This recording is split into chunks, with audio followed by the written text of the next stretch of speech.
With the final gasp of breath, one's last words need not remain unspoken.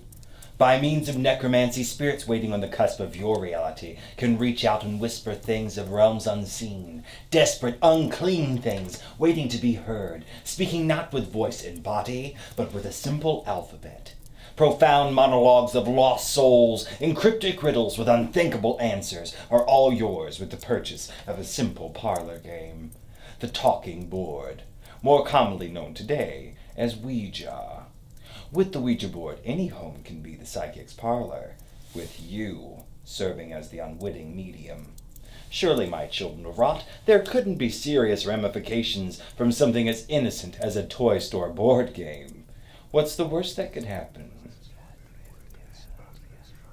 Well, I could spell it out for you, but tonight, that's the board's job. Just because it's Parker Brothers doesn't mean it's a game made for winning. Let us wander like the board's planchette into a conversation with the shroud.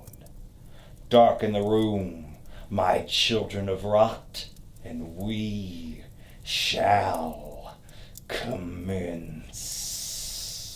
As far back as 1100 AD, devices like the Ouija board were used by Taoist monks in China.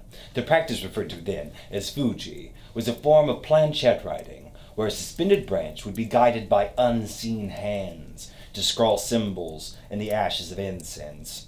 Several Taoist scriptures, known as the Daozong, are said to have been written by these means. The rise of the Qing dynasty eventually brought an end to Fuji, strictly prohibiting its practice. I wonder why. However, the Ouija board, as it's known today, wasn't conceived of until the spiritualism movement of the late 1800s. Spiritualism, by definition, is the belief that souls exist long after death and have not only the ability, but the desire to communicate with the living by means of mysticism. This notion was made all the more popular by the Civil War. Despondent widows and grieving loved ones were eager to have final words with their brave men lost in battle. Several tools were employed by spiritualists to do so, a favorite being spirit writing. Much like Fuji, spirit writing involved a board equipped with a pen that, when guided by spirits, scribed messages to be deciphered by those in the psychic's parlor. Eventually, a more clear, concise means of this process was discovered, designed so that the planchette needed only to point to the letters, and the talking board was born. But how did such a bizarre tool of necromancy find its way into closets across the country? Simple. Consumeristic greed. Charles Kennard noticed the talking board's potential and founded Kennard Novelties Company, eagerly satisfying America's sudden morbid interest in the unknown. Of course, this is where things get really interesting. Needing a name to market the talking board, Kennard consulted the board itself. The board simply responded, OUIJA. When asked what this meant, the board said only, good luck. Was this an answer to their question, or a warning for things to come? Some theorize that Ouija is simply a combination of the French and German words for yes. Others that it's the name of some unholy, forgotten god. Of course, you can always ask the board yourself to be certain. That is, provided it does work, but the patent office seemed to think so.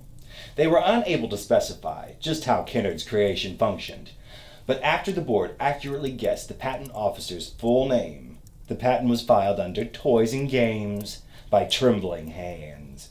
Was this a mistake made in haste, or perhaps a wise strategy on the spirit's behalf? Eventually, the company and its Ouija board became the property of William Fuld.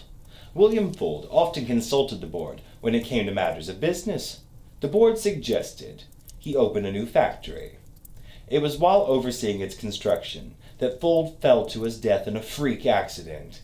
Perhaps the board preferred Kennard. After Kennard came Fuld, and after Fuld came Parker Brothers, a wise investment on their behalf, given that the Ouija board even outsold Monopoly in the 1960s. Do you hear that, my children of rot? I believe Lady Audley has something she'd like to add to our little episode.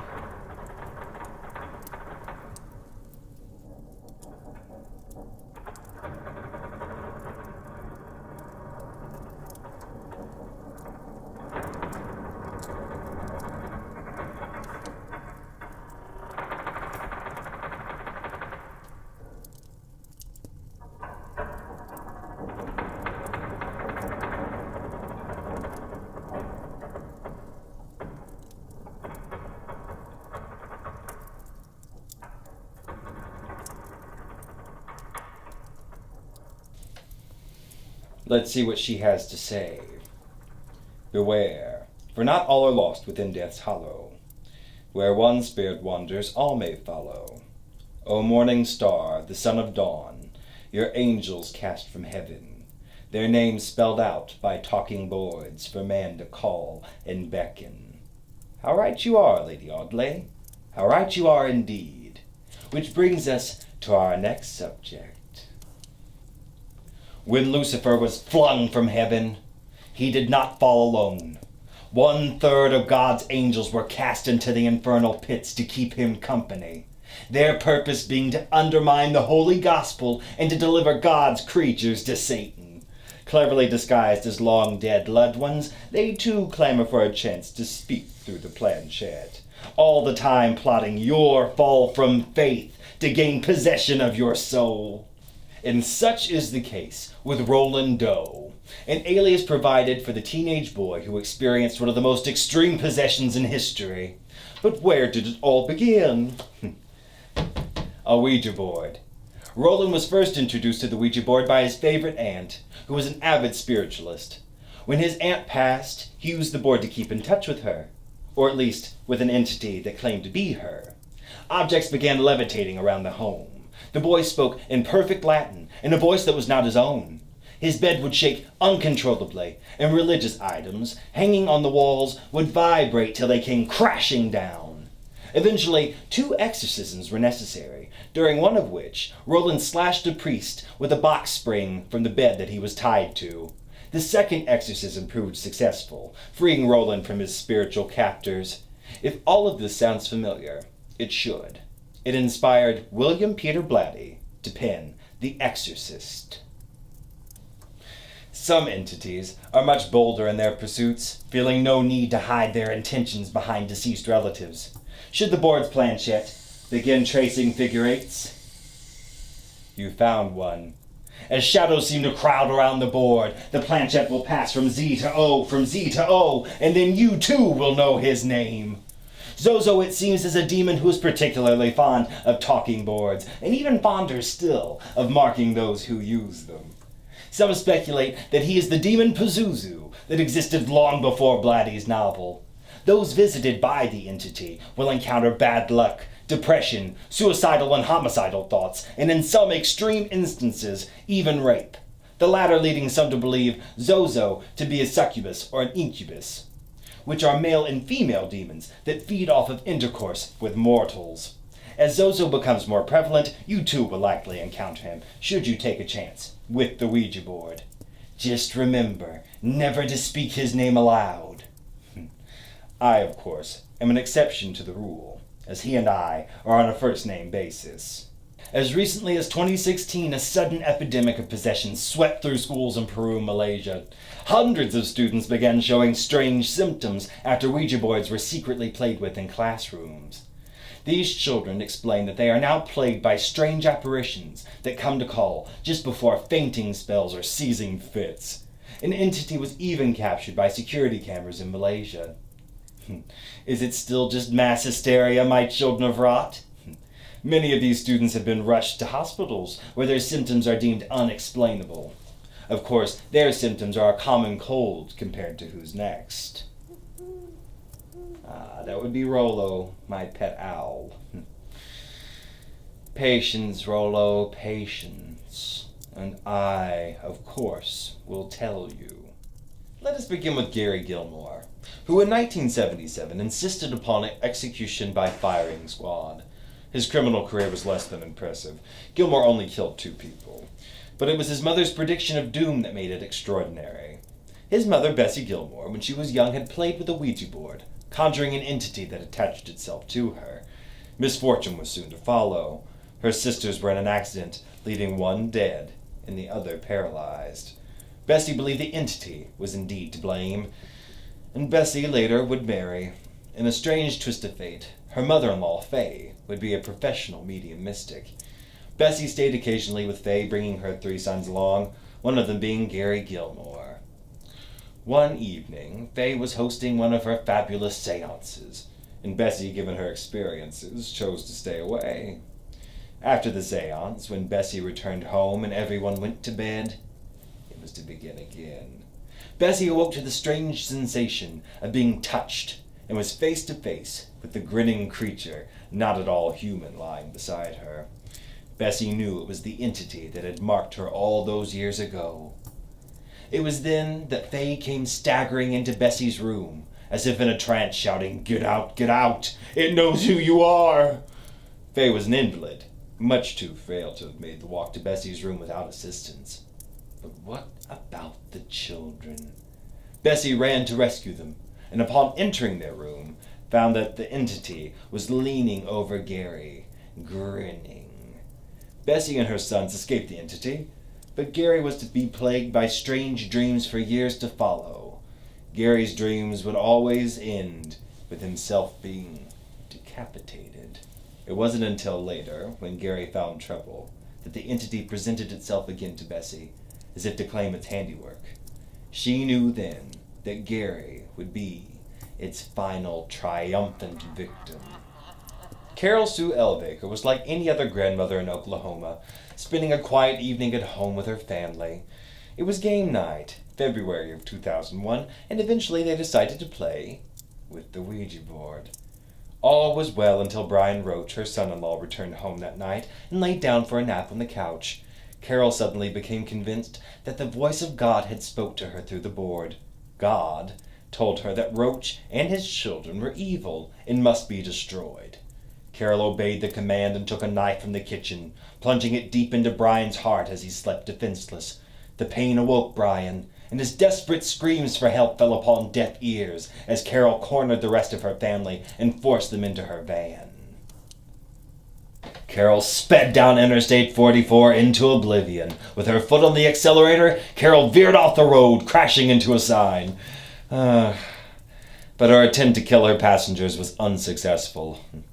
This didn't stop Carol, though, even after sustaining 2 broken ankles in the collision. Carol rushed from the vehicle and grabbed her 10-year-old granddaughter, who she then tried to throw into traffic. Again, Carol failed to satisfy the false god's bloodlust. Enraged by her defeat, Carol stripped naked and made a running leap over an interstate median into nearby woods. Very impressive, given she was 53 years old with broken bones. She was later found bloody and bruised, gibbering to herself, crouched beneath a tree. Brian Roach was found dead from his injuries, leading to Carol being charged with first-degree murder. Carol had spent her life in good health and of sound mind, until that fateful night in February, the consequences of which were so severe that Carol was found innocent by reasons of insanity. Even worse still than Carol Sue or even Mr. Gilmore, your whole family could be possessed. And such is the case with the Carroll family of England. In 2015, Paul Carroll, the head of the family, chopped up their pet dog, Molly, after using the Ouija board. Of course, this was at the board's insistence. While the father was in custody for brutalizing the puppy, Margaret, the mother, and Katrina, the daughter, also went mad. The two spent endless hours talking to spirits. When they say Molly came through, like Harvey with the son of Sam, the spirit of Molly told them what must be done. A suicide pact was formed, and the family home was set ablaze. The two survived the incident, unfortunately, but were promptly charged with arson and sentenced to jail time. The judge at their trial, Mr. Peter Kelson, perhaps said it best. You are both, to use the word in the legal definition, dangerous, and you both pose a significant risk of causing serious injury to those around you. Now, should you still feel compelled to venture down the same path of destruction they have, I will gladly guide you. It's arts and crafts time, kids! All you'll need is a permanent marker, a 12x6 piece of poster board, and a shot glass. The shot glass will serve as the planchette, but should you need a little liquid courage, now would be the time to do so. A little alcohol may lower your defenses and make you less aware of your surroundings. Now, in the upper left-hand corner, write yes. In the upper right-hand corner, write no. In the center, write A through M, and below that, N through Z. Now, below the alphabet, you'll write 1 through 9, with a 0 added to the end. The final step is essential for your survival, so I would say it isn't necessary. But write goodbye below the numbers. Now, place the glass upside down on the board Place your fingers lightly on the top. Now you're free to commune with spirits wherever you like, such as in the bedroom. So should you find a negative spirit, it can haunt your dreams, or perhaps a cemetery or a haunted place. It is said in these places evil spirits wander and are always waiting to have a word. Should you be plagued by anxiety or feeling under the weather, that's all the better, my dear, for they prey on the vulnerable. Now, don't worry about the number of players. You play alone, you die alone, especially if it spells your name. If I were you, I would avoid sensitive subjects while communing with the dead, like religion or your inevitable demise. You see, they're fairly adamant about both.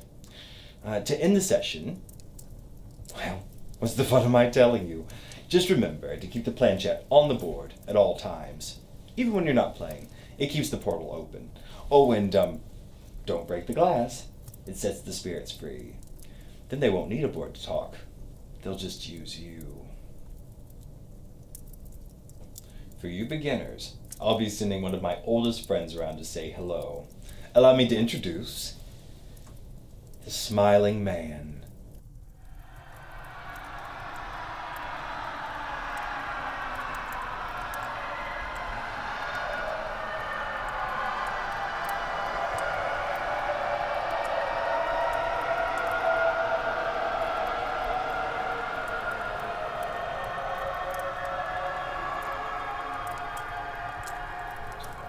I'd hate for you to leave disappointed after all.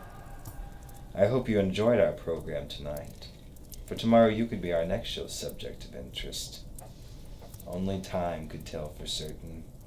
But if I were you, I would err on the side of caution. And as always, kiddies, remember me as you scroll by. If you like our show, then please subscribe. As we are now, so you must be. Prepare for death and follow me. Hit it, Bugsy.